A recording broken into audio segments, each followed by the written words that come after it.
नमस्कार दोस्तों। आज फिर से हम एक नया कहानी के साथ आइल बानी। अच्छा लगी तो लाइक और सब्सक्राइब करब और घंटी भी बजाइब ताकि नया कहानी रउरा लोग तक पहुंच सके। तो चली आज एक नया कहानी सुनावतानी। बोले वाली मैना।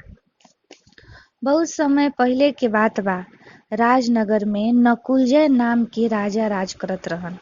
राजा के शौक रहे विचित्र चीज के संग्रह करे के। उनकरा पास 3 मुंह वाला सांप, 2 मुंह वाला बंदर, सफेद मोर इत्यादि रहे। उनका ऐसन चीज जमा करे के जुनून हो गई रहे। राज्य के नागरिक के जबरदस्ती करके उ सब आपन मतलब के चीज ले लेत रहन। अगर उनका दूसरा देश में मतलब के चीज के पता चलत रहे तो उ मूल्य से खरीदल चाहत रहन, और अगर ना मिले तो युद्ध करके राजी हो जात रहन। उनका पास एक व्यापारी आयल। उ बतैलस कि उ व्यापार के सिलसिला में कई देश घूम के आइल बा। बड़का बड़का जहाज से उ नवद्वीप, अंधद्वीप तक गइल बा। सुदूर दक्षिण गइल रहे त उ मूंगा के बड़का बड़का चट्टान देखले रहे। ओइजे से उ महाराज खातिर एक रतन जड़ित माला ले आइल बा। महाराज से उ कहलस कि ओकरा पास एक दुर्लभ चीज भी रहे, पर उ ना ला पाइल। तब महाराज पुछलन कि उ का चीज रहे। तब उ कहलस कि उ बहेलिया से एक मैना खरीदले रहे। समुद्र में जाए के वक्त उ मैना के साथ में ले गई रहे, मगर उ 3 दिन तक कुछ ना खइले रहे। तब हम ओकरा के पिंजरा से निकाल देनी। उ त हमरा के अचरज में कर देलस। उ हमरा के धन्यवाद कहलस। मैना बतैलस कि उ मनुष्य के भाषा बोल सकतिया। मैना ही हमरा के मूंगा के बारे में और नवद्वीप के बारे में बतैले रहे। उ पूरा दुनिया घूम लेले बिया, मगर पिंजरा में उ सामान्य चिड़िया हो जाले। उ चिड़िया देखे में बिल्कुल मैना अइसन लागेले, पर हंसी त एकदम इंसान अइसन लागेला। उ आपन मूल्य के बदला कोई चीज मांगे के कहलस। तब हम ओकर दाम के 1000 गुना महंगा चीज मांग लेनी। तब उ हमरा के मोती के भंडार के बारे में बतैलस। तब हम वहां से मोती निकाल के हम ओकर दाम के 1000 गुना कमैनी। हमरा लालच के देख के उ उड़ गइल, और उड़त समय उ राउर पता बतैलस। उ ई भी कहलस कि राजा हमरा के खोज लिहन। ओकरा खातिर उनका नीलम देश आवे के पड़ी। महाराज के लागल कि ई सब पड़ोसी राज्य के चाल बा, लेकिन जब व्यापारी प्रमाण देलस तब उ विश्वास कर लेलन कि न, ओकर बात सही बा। उ अपन छोटा भाई धनंजय के गद्दी सौंप देलन और अपने एक व्यापारी के वेश में 2-4 गो साथी लेके नीलम देश की ओर चल पड़लन। नीलम देश उत्तर दिशा में रहे। ओइजा पहुंचे खातिर बहुत पहाड़ और नदी नाला पार करे के पड़त रहे। नकुलजय के पास बहुत तेज दौड़े वाला घोड़ा पवन वेग रहे, जेकरा पर बैठ के उ नीलम देश की ओर जात रहन। रास्ता में उनका बड़का व्यापारी जान के लुटेरा सब लूटे के कोशिश कइलस। तब पवन वेग इतना तेज भगलन कि साथी सब पीछे हो गइलसन। उ घोर जंगल में जाके पहुंचलन। भूख प्यास से उनकर बुरा हाल हो गई रहे। खोजे पर बरगद के पेड़ के नीचे कुटिया लौकल। उ झकलन त ओइजा सब कुछ रखल रहे। उ आवाज लगैलन कि कोई बा का। तब उनकर आवाज पूरा जंगल में गूंजे लागल, और उ शेर के दहाड़ सुनलन। तब उ पवन वेग के रस्सी खोल देलन ताकि शेर आक्रमण करी तो उ भाग सके, और अपने उ तलवार लेके खड़ा हो गइलन। भूख प्यास त लागले रहे, पर उनका अभी तक कुछ ना मिल रहे। तब उ देखलन कि सांप तेज फुफकार मारता। तब उ झोपड़ी के पीछे भगलन। एकाएक एक तेज प्रकाश दिखल। उनकर तेज प्रकाश से त आँख चंधिया गई। उ देखलन कि एक मणिधर सांप कुटिया के तरफ आवता। झोपड़ी के तरफ आके उ मनुष्य के रूप धारण कर लेलस। राजा त डर से कांपे लगलन, मगर भूख प्यास सब डर के मिटा देवेला। उ साहस करके कुटिया के दरवाजा पर आवाज लगैलन त एक सुंदर नौजवान बाहर आई। उ नकुल जी से उनकर परिचय पूछलस तो तू अपना के एक व्यापारी बतैलन। राजा कहलन कि हमरा बहुत भूख प्यास लागल बा, कुछ खाए पानी पिए के मिल जाई। तब उ घड़ा में से पानी और कुछ फल लेके आई। तब राजा ओकरा के धन्यवाद कहलन। तो उ नौजवान कहलस कि व्यापारी बाड़ा त कुछ मूल्य अदा कर। तब राजा कुछ असरफी निकाल के देलन। तब नौजवान कहलस कि जान बचाए के कीमत त जान होखे के चाही। हम सांप ई असरफी लेके का करब? राजा कहलन, हम आपन जान के कीमत कैसे अदा करी? यहाँ से सैकड़ों दूर नकुल नाम के राजा बा। उ हमार भाई त्रिफन के बंदी बना के रखले बा। उ सर्प लोक के राजा के अनुमति के बिना ही घूमे चल गई रहे, ऐसे उ आपन शक्ति के प्रयोग ना कर सके। हम भाई के खोज में एजा तपस्या करतानी। अगर हमार तपस्या सफल हो जाई तो उ दुष्ट राजा के विनाश कर दे। तब राजा कहलन कि अगर उ दुष्ट राजा के आपन गलती के एहसास हो जाई तबो तू उनका के माफ ना करब। नौजवान त क्रोधित हो गईल, कहलस कि ऐसे तो उ दंड के अधिकारी बा, लेकिन ओकरा अपन गलती के एहसास हो जाई त हम ओकरा के क्षमा कर दे। तू हमार उपकार के बदला उ राजा के पास व्यापारी बन के जा और हमार भाई के कैद से मुक्त करा के ले आव। राजा अपन सर हिला के कहलन कि हमरा के क्षमा कर द, हम ही उ दुष्ट राजा बानी। हम अकारण ही तहार भाई के कैद कर लेले बानी। हम अपन राज्य जाते ही ओकरा के आजाद कर दे।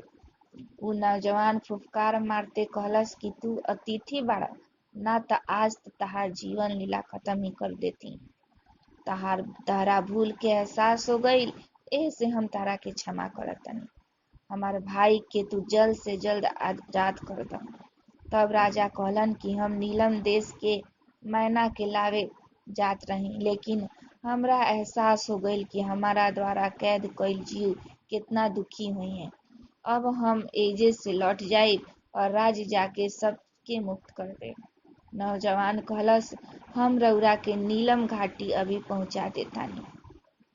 उ मैना एक राजकुमारी है, उनका के एक डायन मैना बना के रखले बिया। उ लोग के बहला के नीलम देश के नीलम घाटी पर ले जाके सबके बलि दे देवेले। नीलम घाटी में अब तक कोई परिंदा अपन पर मारे भी ना जाला, उ डायन के डर से। ओकरा के मारे में हम राउर मदद करब। उ दुष्ट हमार कई साथी के मणि छीन के शक्ति प्राप्त कइले बिया। उ डायन के शक्ति सूरज डूबे के साथ साथ बढ़ जाला। ओकरा के सुबह में ही मारे के होई, उ समय उ कमजोर रहेले। नौजवान आपन रूप बदल के फुफकार के आपन मुंह से मणि निकललस। उ राजा के घोड़ा के साथ तैयार होके के कहलस। राजा पवन वेग के तैयार कइलन और अपने कवच पहिन मयान से तलवार निकाल के बनल दरवाजा में घुसलन। एकदम अजूबा हो गई। जंगल से सीधे एकदम ठंडी घाटी में पहुंचलन। सर्प आवाज लगैलस, हमरो के साथे ले ल। पवन वेग सांप के देह के उछले लागल। तब राजा कहलन कि तू मनुष्य रूप में आ जा। सांप कहलस, जब तक मणि मस्तक पर ना रही तब तक हम आपन रूप नहीं बदल सके। तू हमरा के कपड़ा के थैली में छिपा ल। हम सर्प ज्यादा ठंडा से सुस्त पड़ जाई ना। कपड़ा के गर्माहट में थोड़ा सही रहब। राजा सांप के थैली में डाल लेलन और पवन वेग पर बैठ के एड़ लगा देलन। कुछ समय में राजा नीलम घाटी पहुंच गईलन।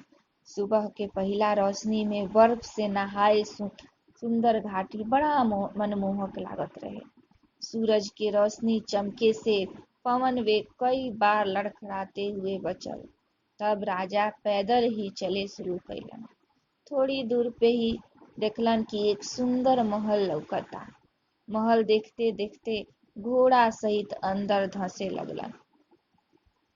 कुछ समय में उ एक सुंदर बाग में खड़ा हो गईलन, जहाँ खूब बड़ा बड़ा फूल के पेड़ रहे, लेकिन बहुत बदबूदार। उ बाग में देखते रहन कि कुत्ता और कुछ सैनिक उनका पर आक्रमण कर देलस। राजा तीर धनुष निकाल के सब सैनिक के मरलन और पवन वेग सब कुत्ता के। कुछ दूर चले पर एक कमजोर बुढ़िया दिखाई देलस। राजा के देख के उस सहायता मांगलस। उस समय सूरज पर बादल उमड़ घुमड़ करत रहे। राजा जैसे ही उठावे खातिर हाथ बढ़ैलन त बुढ़िया उठ के खड़ा हो गई और एक भाला से राजा पर वार कर देलस। उ त राजा कवच पहनले रहन, ऐसे बच गईलन। डायन आपन वार के खाली देख के राजा के आस पास बर्फ के दीवार बनावे शुरू कैलस। तब तक एकाएक बादल सूरज से हट गईल और डायन धड़ाम से नीचे गिरल। राजा भी कूद के उ आधा अधूरा बर्फ के दीवार से बाहर अइलन और डायन के बाल पकड़ लेलन। तब डायन के बाल बढ़े शुरू हो गई और उ भयानक हंसे लागल। डायन के बाल राजा के हाथ पांव सब बांध देलस और गला घोंटे खातिर ओकर बाल झुंड के बना के आइल। राजा के त लागल कि आज उनकर अंत हो जाई। तभी अचानक ओकर बाल के पकड़ ढीला पड़ गई। तब राजा तलवार से बाल काट के अपना आप के आजाद करेलन। राजा देखलन कि सर्प डायन के जकड़ लेले बा और डायन मंत्र पढ़तिया। बादल के टुकड़ा सूरज के ढकित की राजा बुढ़िया के सर धड़ से अलग कर देलन। डायन के मरते ही सब बाग महल गायब हो गई और बहुत लोग एक साथ दिखे लागल। सब लोग राजा के धन्यवाद कैलन और तभी राजकुमारी अइली और राजा के मदद खातिर आग जलावे के कहली। लकड़ी ना मिलल, ऐसे राजा आपन थैला के कपड़ा में आग लगैलन। तब सांप के कुछ राहत मिलल।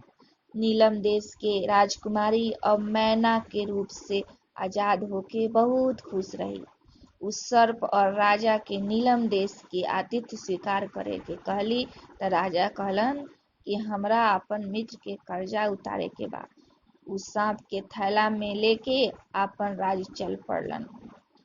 सर्प से विदा लेके उ आपन राज गईलन। राज में जाए के बाद सीधे वहां पहुंचलन जहां सब जीव के कैद कैले रहन। उस सबसे हाथ जोड़ के माफी मांगलन, सबके आजाद कर देलन। त्रिफन सब राजा के द्वारा नीलम देश के डायन के मारे के लोग के आजाद करवावे के बात बतैलस।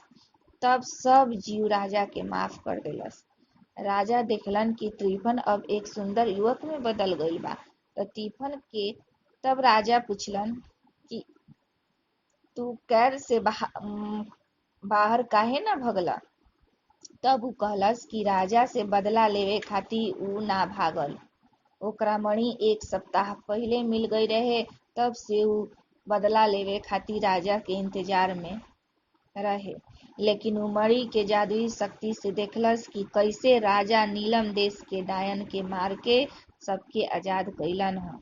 अब राजा त्रिफन के ढेर सारा उपहार देके ओकरा के विदा करैलन और सब जीव के कैद से मुक्त कैलन और ई निर्णय कैलन कि अब कोई भी जीव के कैद में ना रखम अस्तबल में बांधल घोड़ा के भी अब बांधे से रोक लगावे के कहलन।